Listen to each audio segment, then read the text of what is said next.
Welcome back to Flipping Dreams. I'm your host, Heather Renee May. And this week, you are meeting Kabrina and Jimmy. This story brought tears to my eyes.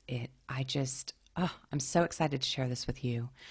So before the COVID-19 pandemic, Kabrina was at home taking care of their kids and running her own email marketing business from the home. And Jimmy was working in real estate management. But once COVID hit, he lost his job and she became the breadwinner of sorts, and it caused their whole marriage to turn upside down. And they literally found themselves in a counselor's office thinking that divorce was where they were headed. And oh my gosh, wait till you hear this story of how they turned things around and how not only did their marriage grow stronger, they ended up working together to build their business, and they both have a renewed sense of love and respect for each other. So it's a wonderful story. So I hope you enjoy it. And again, you are here listening to Flipping Dreams. Going to dive in. Welcome Jimmy and Kabrina to Flipping Dreams.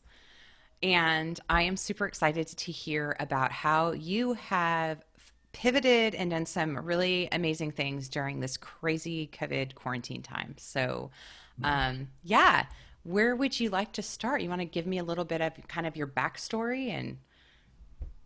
Yeah, so this is really fun for us because this is the first podcast that we've been on together as a couple, because we actually just hired Jimmy on to the business.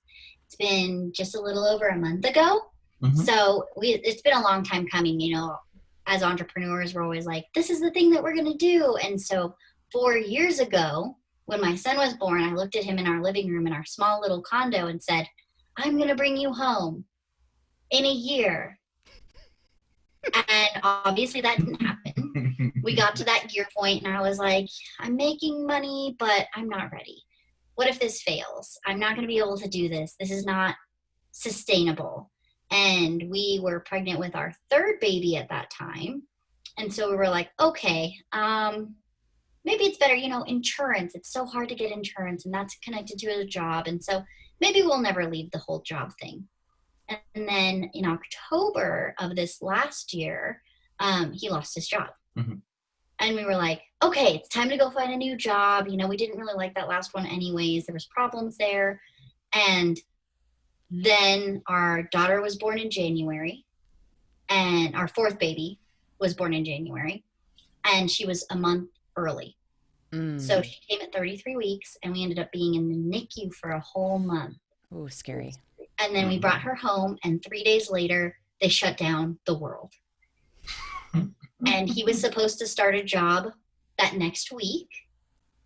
And they emailed him and said, unfortunately, because of all of this stuff going on with coronavirus and us not knowing what the next steps are, we're freezing hiring. And we were like, okay. Oh my God. Nothing like that to make you completely anxiety ridden and yeah. So we were like, okay, what do we do now? What's the plan? And so we decided to pull our kids out of preschool because our newborn was still on oxygen. And we were like, okay, she's super high risk. We have no idea what this thing is or who it affects or any of that. And when they started talking about the whole oxygen piece, I was like, oh my gosh, how is this happening? And so I came down one day. He was freaking out. I was in a mess. And I just was sitting at my desk, sitting here thinking. And I came downstairs and said, here's the plan. This is what we're doing. And we'll figure out the job thing, because they said, oh, we'll get back to you next month. Well, that month came and went. And then we waited an extra month. That came and went. And we didn't hear back. And they were like, oh, we're still working on it. We're still working on it, when he would inquire. And we were sitting in marriage counseling one day, and we're like, well, he'll probably get this job once everything settles down and things start opening up again, moving into month 3 of him being unemployed after we brought our daughter home. Yeah. And our counselor was like, well, you want to hire somebody on anyways, right?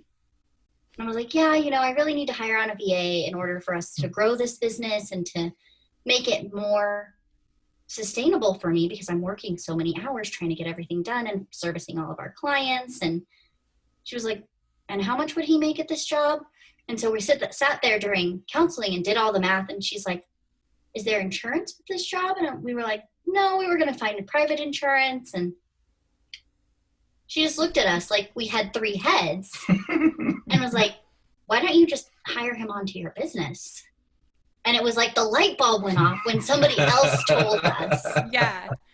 We were like, yeah. Isn't that like life though? Sometimes it takes a complete outsider to point out the obvious and you're like, oh, right. Well, because you're so focused on like the plan being like this and you're not even thinking that. Yeah.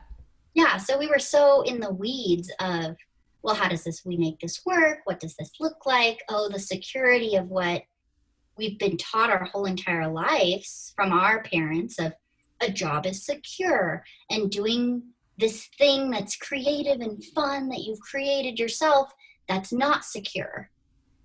That's a hobby. That's something you do on the side, but you have to. Yeah, exactly. Well, and our whole marriage until he lost his job was everybody saying, oh, that's so cute. So nice that you can do something for the family to bring in a little extra money. And I was like, if only you knew. Well, it's just interesting because I was kind of like on the oh, that's cute too train for a long time, like I was like, oh, you're being a stay-at-home mom, you're taking care of the kids, you also got a business on the side, you work so hard. Isn't that precious? I had no idea how hard she was working to make this business run. I love that. I love that view. Okay, now tell me about your business, Kabrina. And then I also want to hear, Jimmy, what you were doing before you made this transition. So, yeah. Yeah, so what the business is we do email marketing and business consulting for entrepreneurs and small businesses. So what we do is a 3-part series where we talk about how to get seen on social, which we call social to seen, which is actually getting people on your email list. How do you do that? Quizzes, bots, all of the technology pieces that go into that. And then we have our core offering, which is seen to sale, which is the system. What does it look like once you get these people as a subscriber, and how do you nurture them into the sale and make them raving fans? And then our third part, which is what makes us really unique, is we take 2 to 3 of your offerings and we automate the whole entire process of launching. So you're never launching manually again. That sounds amazing. That sounds something that I need. But anyway, that is amazing. And how did you get involved in that to begin with? Yeah. So when we first got married, we had a 5-year plan. I did not want children at all. Obviously, that didn't work out. I was going to say, you have 4 now. That kind of backfired. something. So we were doing the whole birth control. We for sure won't get pregnant. We got married in April and found out in December that we were pregnant. Oh my gosh. And I was like, oh my gosh, I felt so guilty for the longest time because I was like, I don't want kids. What am I supposed to do now? Like, I can't just not have this baby now. And so we ended up having our first. And that once they put her on top of me, I was like, oh my gosh, where have you been all my life? Aww. And then after the rest was just history at that point. So I was a photographer and, it was really easy. It was a side gig. So I could be home with her during the week while he was at work because childcare is exuberant. And then I could do photo shoots at night and on the weekends because that's when people got photos taken anyways. Perfect. And then as she got bigger and I couldn't do that as much and he started working weekends, then it was like, okay, I taught sign language at the library because I could take her along with me. And she just sat in her car seat and was really sweet. And then our second came along when she was 22 months when our second was born. And then they started walking and moving around and leaving the classroom. And I was like, okay, now it's time to figure something else out because I can't bring this baby with me. And people really frown on like duct taping them to things. Yes. It's something that I can totally understand. I mean, I remember pulling all of my stuff out of the car to teach sign language and sweating as I'm putting it all in my double stroller, making sure that everything's like sitting nicely so I can go in and be all perky and teach sign language to all these babies and then drag everybody back home. And by the end of it, I was exhausted and I was like, I'm not making enough money doing this for it to last before I lose my mind. And I didn't have enough one-on-one clients teaching sign language privately to make it worth it, because I had to move my schedule around based on when he was home or when my kids were sleeping and could do something digitally. So I started looking into this blog world and I was like, I'm just going to start a blog. So we wrote a course on sign language that it totally flopped. We spent so many hours building this amazing course and had no idea what to do with it. So then we went into, okay, Kabrina has to find a remote job because we need the extra money. And I was not going to get into anything where I had to sell anything to anybody, because it was beyond my scope of what I wanted to do. Mm-hmm. So I was like, okay, it has to be remote and it has to have no startup fees and it has to be like a legit company. So those were my 3 categories. And I applied for all these tech companies, and then ConvertKit emailed me back and said, we want you to be on our team and do customer service. And I was like, great. I know about marketing. That's what my background's in. And I know customer service because I used to work at Disneyland. So between those 2 things, I'm sure I can figure out the tech stuff. I learned coding by being thrown into the pool in the deep end with not knowing how to swim. And so 40 hours a week, I was like, okay, I'm just going to do this, and I'm just going to do all the scary things and ask the scary questions and figure this out. And about 2 months in, I was like, okay, I think I have a good understanding of this. So then people started asking me marketing questions. And I'd be like, oh yeah, you can segment them this way and do all these upsells and downsells that are very basic marketing ideals that you learn in an actual marketing program like we did in college. And they're like, oh my gosh, can you consult on the side? Do you do that? And I was like, no. So then I took on a few free clients just to get my feet wet, and found that that's what I'm really good at. And isn't that great? Yeah, and it was great because I would go to ConvertKit's conference that's called Craft and Commerce, and people would be like, oh, can I work with you? And I'd come home with 2 or 3 clients every year. And that would be just like what we would do the whole year. And like I have one client who's been with me for several years at this point. And it's not something that they end up getting away from because we enjoy working together so much. That's amazing. That is so cool. And I love how kind of random, but like you ended up kind of falling right into the path that you were meant to anyway. Like, yeah, it's funny because I thought I was going to be the first female youngest CEO of Disney. And that's why I had a bachelor's in business and leadership and all these different things. And then all of the marketing background that I have ended up putting me exactly where I needed to be, where I really thrive doing what I do. Because 10 years ago, if you would have said, yeah, you're going to be an entrepreneur, I would have been like, I don't want to do all that. Starting a business is hard. Isn't that interesting? And now you get to be home and be with your babies and like, and now get to work with your husband, which hopefully that's going well. Yeah, it definitely was a transition. It was. We had to learn how to communicate very well and how to divide mentally what is time at work and what is time being husband and wife and parents, which nobody prepares you for. No, that's really interesting because I come from, so my parents have worked together now for years, and my brother works with them. And like, so like I come from like a family of, you know, couples that do a lot of things very closely together or working in the same office. And, that's really interesting. The idea of like figuring out what that balance, that separation, figuring out how to like, because I'm sure you've got to find your time, your like space for yourself as well, because you're also coming up, you've got kids in the mix too. So there's not a lot of time. There's a lot of attention demands and not a lot of time for each of you. So that's got to be a little bit of a juggle. Yeah, I definitely subscribe to the 4 a.m. club. because I need to get that work done early so that by the time my kids are awake and they're like, I want to snuggle, I want to cuddle, let's read 16 books before we go to preschool. I have that mental space to not be like, but I need to get to work. Yeah. And I have all these things, my to-do list is so long because I knocked that out in the best time for me, which is the morning. That's amazing.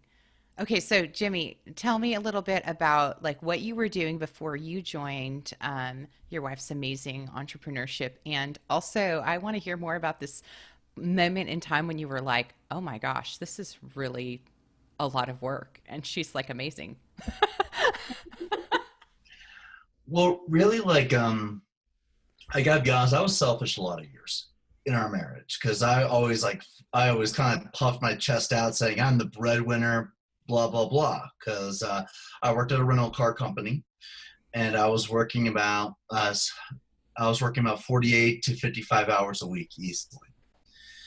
And then the last job I had before I got let go was at property management. And I was overseeing the maintenance for about 800 properties. Hmm. Kind of like by myself on that point. So I was constantly going into work early. I was always coming home late, and I was salaried. So I didn't make any more for going in early. I didn't make any more for staying in late.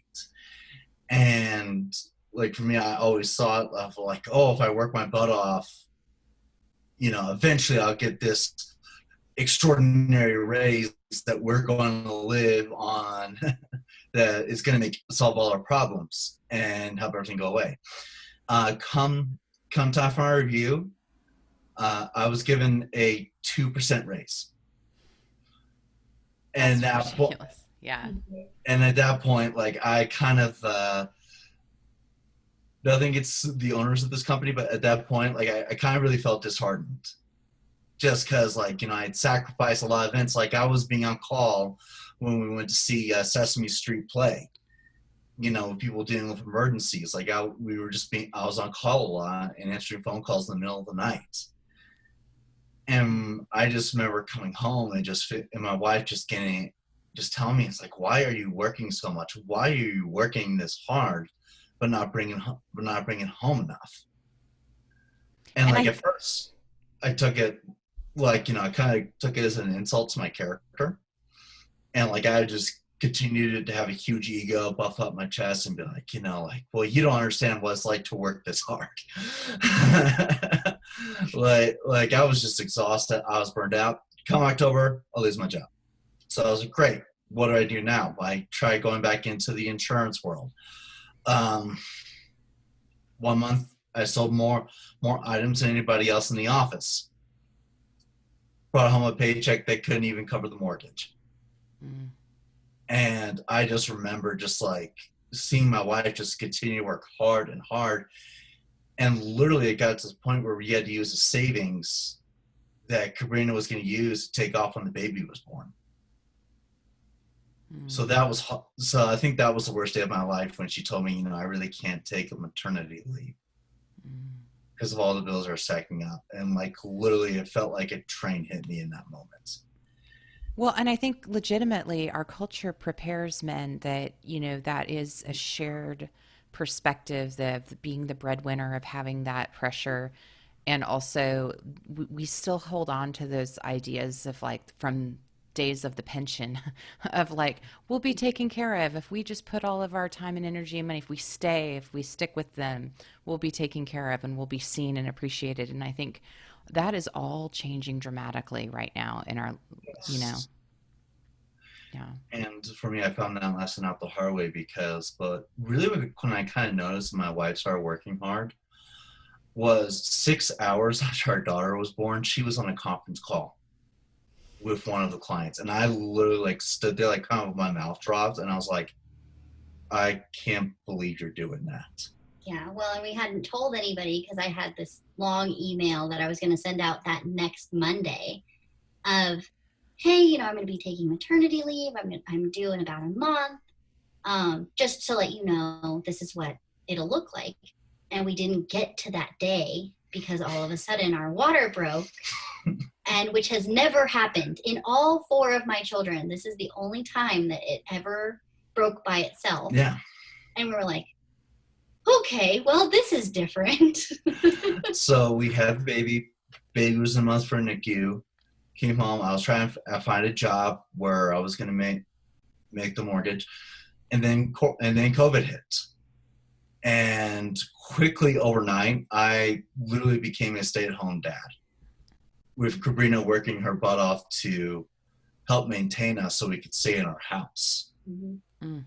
Like for me, like I was scared beyond all reason. And then I was like, well, you're watching the kids right now. Don't apply for crappy jobs, because that's not going to help.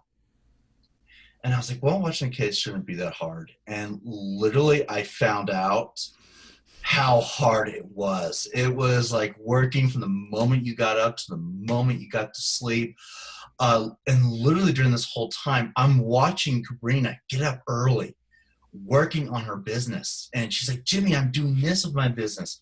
I'm doing that with my business. And she didn't know it, but I was listening in on her conversations with her clients. And I literally I was taken back, and I just said, Kabrina has so much more leadership skills and knowledge-based skills on business than I ever did. Wow. We were so blessed that everybody was going online, because we were like, well, for me, I was like, this is no change. Yeah. You're like, join the party. I've been here all along. Like, I was like, oh yeah, everybody's Zooming. Isn't this fun? yeah. And our daughter, who was 5 at the time, she just turned 6. She looked at me the first day that she was home, and she was like, so Mom, you drop us off at preschool and then come back to quarantine every day? And I was like, that's not what it was called before. Yeah. You're like, yeah. But, well, and just for me to continue, I just began to notice like all these leadership qualities that Kabrina had, and just like literally like my perspective or what culture taught me about, being a tough man, just sticking my chest out and working, like literally it began to melt away, just because I noticed the decisions she was making. And I was like, they're pretty smart. And not only that, but they're pretty good. Then like when we were in counseling, they're like, well, yeah, you two should work together. And I said, on one condition. Like what? I'm like, she's the boss. Wow. So like for me, like I don't like when people say, oh, you work with her in business. I'm like, yes, she's the boss though. Like, she leads the command, and like I do everything I can to help support her.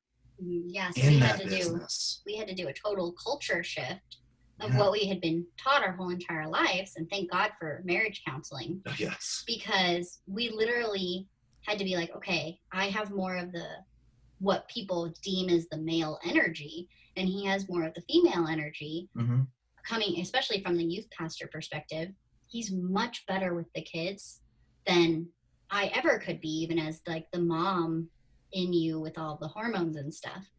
So we had to say, okay, we fought it for the first several weeks of him being on the business officially of, okay, hey, what decision do you want to make here? And I kind of fell back into what I would normally do if we were making a big life decision. Like deferring to him as being supportive of him.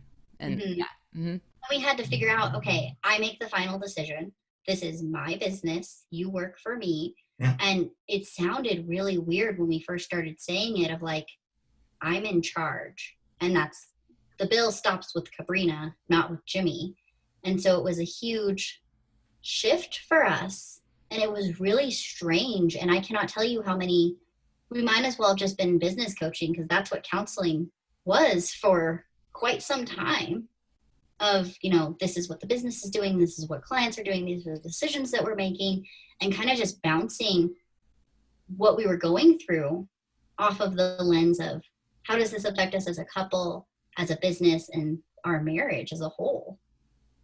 Wow. This is so fascinating. I find myself kind of coming to tears a little bit watching you, because I'm so like, it's just, I'm kind of speechless. This is just so amazing. Your love for each other is so great. And the fact that you, like, I mean, not only did you have to transform so much of what you've been taught culturally, so much of what you thought you were supposed to be doing, facing really, really difficult financial issues, but then also you flipped it and now you actually, it seems like probably your marriage is better for it. Yeah, Yes. it's definitely made us communicate better. And it's funny because That's I was so amazing. nervous about hiring people on because I didn't want to, one, lose control, and two, I had no idea where to start training them.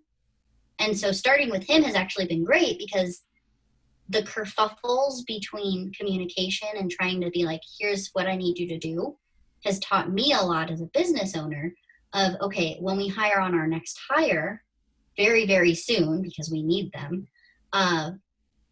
what does that training look like? How are we putting that into place? And how do we, as Mike Michalowicz puts it, clockwork our business so that I can step more into the visionary role, which is where I thrive. Mm-hmm. And then he can start stepping into that role as well as we hire on more people and train people up to do social media management and audits and email marketing and all these little pieces that the agency does. Wow. This is just, I am just fascinated. This is so awesome. And I hope that listeners are like this is like making little like light bulbs flash in people's heads right now of like, wow, you can do things differently. And really it's like you were forced into this situation of kind of transforming your roles Mm-hmm. and seeing things differently, but it really did take you had to be open to it. And I think that a lot of what I talk about on this podcast or a lot of these topics that I bring up is this idea of having that open growth mindset of being like, first of all, if you're doing this as a couple or a family, like teamwork. I mean, teamwork does make the dream work, and you have to make sure that that's like your main goal is to help your family be better. And then beyond that, it's like figuring out how to try different things and be open to maybe letting go of some of those like long held beliefs that you've had for forever, or that people, I mean, like for instance, what were the responses from your family and friends as you were making this transition? Um, Not super positive, No, actually. actually, like my dad, I love him, but he is 100% like staunch conservative. He's like, Jimmy, you make the decisions of the house. Like this shouldn't be like, I thought like, you need me making these decisions. And I was like, Yeah, the sorry. comment was, why is Kabrina the one who has the final say? I mean, Mm. So the feminist came out in me and I was like all flared up. And I was like, why can't I make the final decision? no, and I finally had to put my foot down, and in fact, I had to stand up to my family. I'm like, listen, you don't have to agree with this, but this is what we're doing. Mm-hmm. No matter what. I mean, like I'm gonna say, at the end of the day, I'm here to support Kabrina and make sure that this business flourishes. If you don't like that, I'm sorry, but this is our lives. This is what we are choosing. Yeah, and it 100% would have been totally different if he was the one who ran the business. I can say with 100% certainty the business would have fallen into the ground. Also, it sounds like the business is really booming right now too, because he's joined and he's taken this understanding that you are leading and embracing that. So because of that, he's probably it sounds like you both are playing to your strengths, and you're like doing what you do well, and you're doing it, but it's helping the business overall. Yeah, well, and the biggest reason that we never did the jump earlier was because, everybody says don't put all your eggs in one basket. And when we came to a point where we didn't have any choice but to put our eggs in one basket, we just went all in, and then it made it to where there was a clear path. Like we didn't have to worry about, well, he's going to be gone at work all day. I'm going to have the kids this time. Oh, somebody's homesick, so I can't work today. I have to move all my scheduling around. We were able to say, okay, well, we can pull on more clients. How many more clients do we want to pull on? What's sustainable for us? And then it's opened us up to create our own courses and to have our own launch coming up, that we can actually say, okay, now we can help more people. We don't have to just do this one-on-one anymore, because now I can say, okay, I'm locking myself. This is our closet. And I can lock myself in the closet and record everything for our course, because I know he's taking care of the clients. He's writing the emails. He's doing all of the social media for the people that we manage, so that I don't have to. And did you find that it was a big shift? Because I feel like, okay, so for you, Kabrina, you were already in this remote world, and for a lot of people, this quarantine COVID-19 time has forced people to be online, to be digital, to be remote when they've never done it. Jimmy, did you find it as like a difficult shift for you to all of a sudden no longer be seeing people face to face and going to properties and doing all of that? I think one of the biggest things was is that some of the businesses I was in, it could have been done remote. And in fact, being in the online world, especially when managing properties, I was doing work at home, but I had to go in for office hours. And one of the things I found the shift was that, you know what, being like a couple decades ago, this would have been impossible. But today, with the technology we have, it's easier to work online from the comfort of your home. For me, I found it to be actually an easier transition to do that, because it takes off the stress of, oh, I've got to hop in the car in the morning and make the commute to work. I've got to do this. I've got to do that. It takes off the strain in some areas, and yeah, it's a new world, and I'm still learning about it. However, there's just a different feeling of being able to work from home and get the work done. And for me, I found it actually because of the way my wife taught me and the way she transitioned to me, it was actually very easy. Yeah, I think for sure, if you have someone helping you, like figure out the tools, figure out the resources, and yeah, for sure, I think that's one of the things that I've been hoping that people find through these conversations and during this time of like looking at obstacles as opportunities and really seeing that like we have so many resources and so many people that are able to help teach, and like you can YouTube or Google pretty much anything right now. So like the idea that you actually, if you did have some distant business idea and you've been furloughed, or you're home when you weren't before and you're trying to figure out how to pivot, now is the time to try those things, because like why not? Like really, and ultimately you might end up finding that you love doing something different, and this job that you held on to thinking that it was your golden egg is actually really not worth it in the long run. So I think the whole world found out that all these places that they had been working for 10, 15, 20 years threw them under the bus the second that they had the chance. And it was of no fault of anyone's, but nobody saw what has happened this year coming. yeah, There was no way we could have prepared for it. yeah.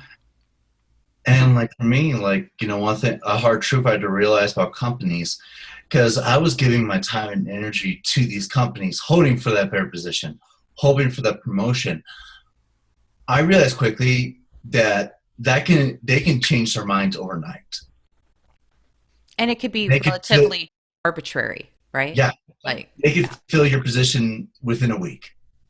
yeah. And that was a hard truth I had to realize. But that one thing that wasn't going to change was my family. Wasn't going to change is my wife. What's not going to change are my kids. I mean, we literally had to sit down and be like, what are our long-term goals? And, eventually, I don't want written on my gravestone, had so many business deals that he was so successful. What I want is my kids, my grandkids, I want them being around and saying he was a good man, or my wife that she was a good woman, and that they were there for us and they showed us how to live. And that's what I want. Well, and it gives us the opportunity as entrepreneurs, because you're not going into business to just make money, because that's not, it's not going to fulfill you, but it also is not going to keep the longevity of doing it. We get to change the culture of, these big businesses, which are not bad by any means. No. But because of the bigness of it, you forget the people. You forget who you're helping. And if Disney taught me nothing, it was the things that are going on in the parks, those little moments, people getting a fast pass, people getting, I used to carry around like little golden slippers for, you see a kid crying. Those are the moments that people remember, and that's what makes companies thrive. And it's just pushing that out there that you can help more people, whether that's what we do of actually helping people create a system so that they can have a life outside of their business, or if it's, doing music lessons or teaching people how to paint. These things are so important, and we take it for granted because we put money to what we do versus what is this bringing to people? How many people am I helping versus how much am I making? And how much is it bringing, like, it's fulfilling you? Like if you were tapped into if you're working and doing things that are like in alignment with your own personal vision statement of your legacy, of your, like, what you want to stand for, then you are ultimately, like, you're doing what you love. You are going to transform people's lives, and the money will follow. I really believe that. I believe that, and it won't really even matter because you're not going to be so focused on it. You're going to be more focused on making the difference. So, I think if you had any advice to give to other couples or people who are listening to this and thinking, I'm still not sure I want to take the leap, or I'm not, like, what would you tell them? I mean, from a woman perspective, I know one of the biggest things, especially that we started out with, is sometimes your spouse is not supportive. And it's because, not necessarily because they're a bad person or any of that, it's because they don't understand how this world works and that it is possible to make money doing this. We have a bad taste in our mouth from other businesses that were considered remote that didn't do it right and that still don't do it right. And it's one of those things where you have to show them and be understanding that this is a totally new world for them. Because like you asked us about how our family reacted to it, they're getting better. Now that they see that this is sustainable and that we make more money than a lot of them that are in full-time 9-to-5 jobs, they're like, oh, maybe this isn't as bad as we gave it a rap for. And then giving yourself grace, especially as a mom, that it's not going to happen as fast as you want it to. Like, it took 2.5 solid years before we were at a spot where I felt like I was making the money that I needed to support all of us. And I'm glad that we got there before this point, but don't feel like you need to quit your job tomorrow in order to make things work. Because sometimes that dead end job that you hate is what finances the dreams for the long run.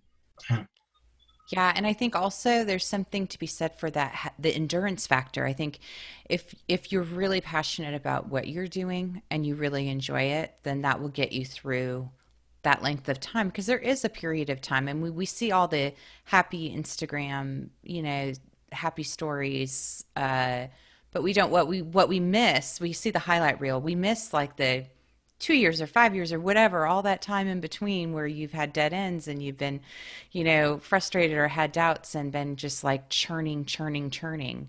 And all of that builds resilience, but it also, I think that, like, what helps you through that is knowing that you're making a difference and you're doing something that is important to you, like, ultimately. Yeah. And I mean, I can tell you that, like, our story is really fun now that we're in this spot, but I can tell you that October, the day he lost his job, I was sitting in counseling figuring out what getting divorce papers would look like. Yeah. 7.5 months pregnant. Scary. Something like that. But, it was one of those things where if it wasn't for what people would consider bad things that had happened and he hadn't lost his job, there's a good chance that we wouldn't even be married and we wouldn't even be in this spot that we are now. Yeah. So I like to joke that it's like when you redirect your kids from the negative to the positive. We had to really quickly say, okay, well, this isn't working out. How can we make it work in our favor? And redirect ourselves to make it work out. Oh, yeah. And I do think that there are blessings that are hidden sometimes in some very, very dark moments in our lives. Like I think that we think that whatever is not working, it's horrible and it's bad and we need to run away from it. But actually, I think that sometimes if we have the strength to really be honest with ourselves and look at those areas and go through the rough patches, that's when we actually learn the lessons and we actually like break down our pride and figure out like new directions and then that's when the blessing really appears. So I think that that's amazing that you got through that, because I'm sure that many people are listening to this. I'm sure a lot of people have been to that same exact crossroads, you know? You know, like, and one of the things I would say to couples is, particularly to those who maybe have their guard up or something like that, I'm like, you know what, let your guard down. It's okay. No one's going to hurt you. No one's going to come after you. And yeah, some people might be, oh, watch what they're doing. Oh, but at the end of the day, it's what you were put here to do that matters the most. And you can always go get another job. It's like, that's what we had to accept, is that, what if this does fail? It could.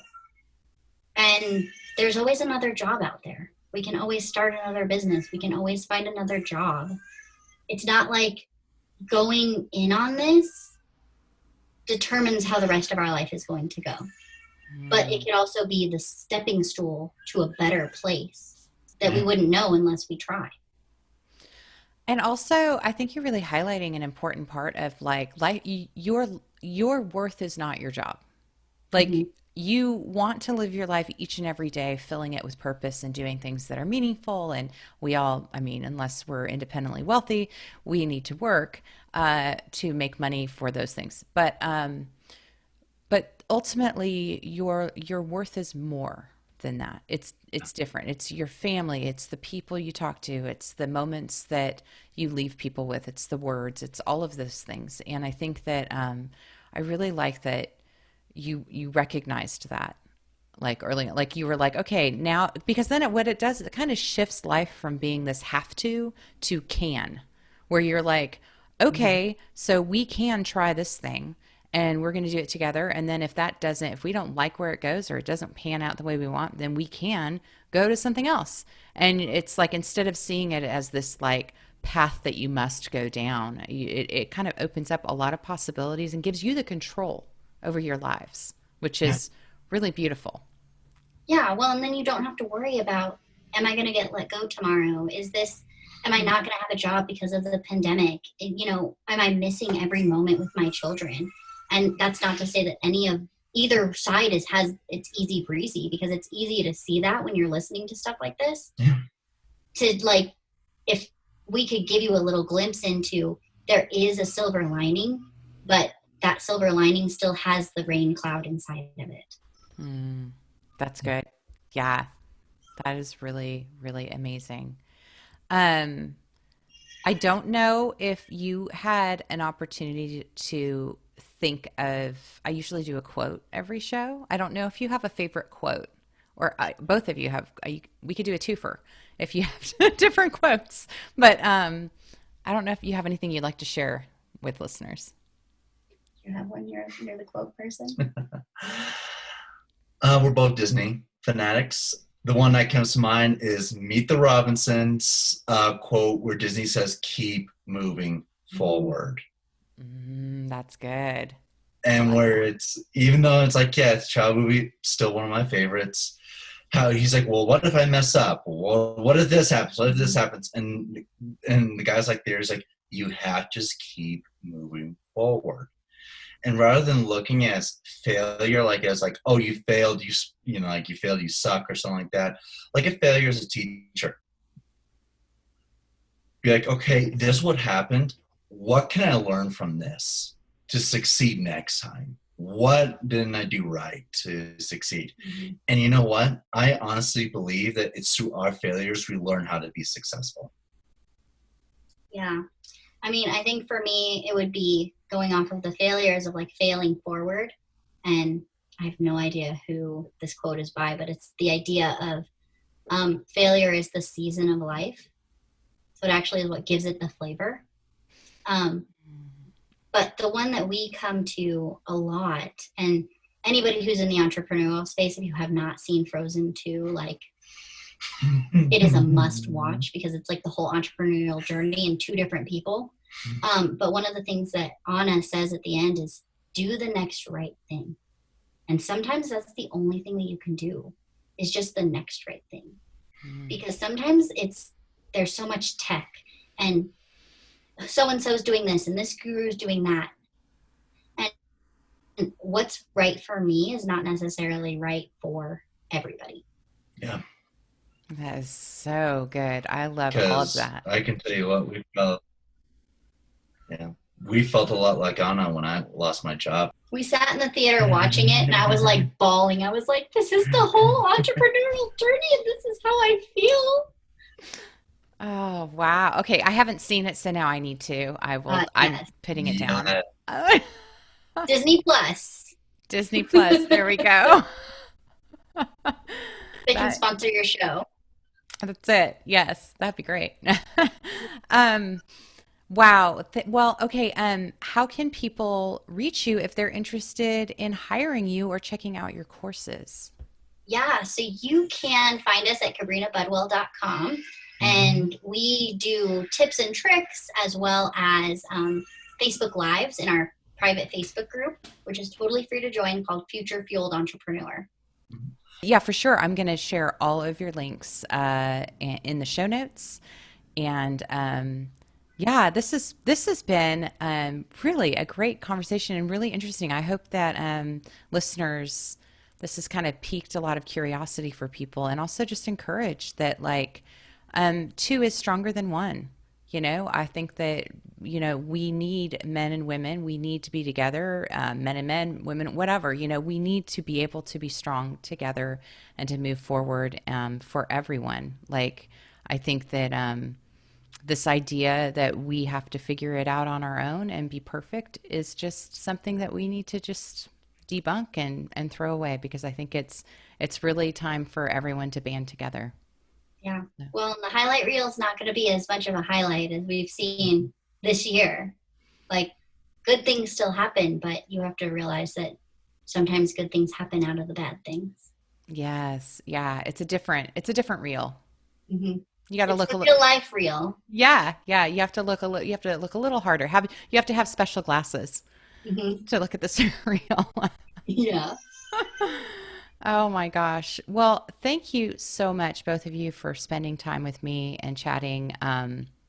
And I really appreciate all of your wisdom. And it gives me great encouragement that it is possible to have a relationship go through ups and downs and to come out even stronger. So I'm so I don't want to say proud of you, but congratulations. I think that's amazing.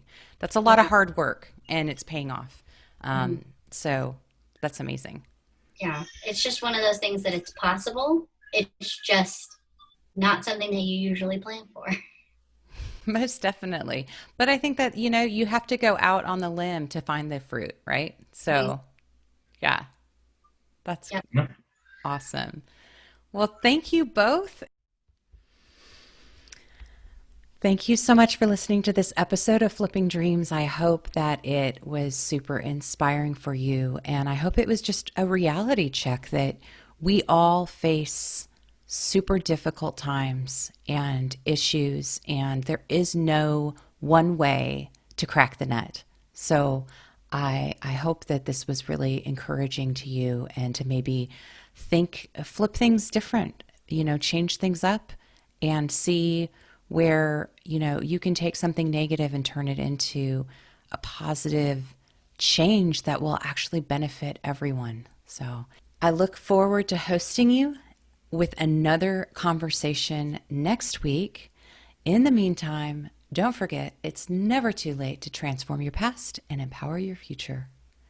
Thank you for listening to Flipping Dreams.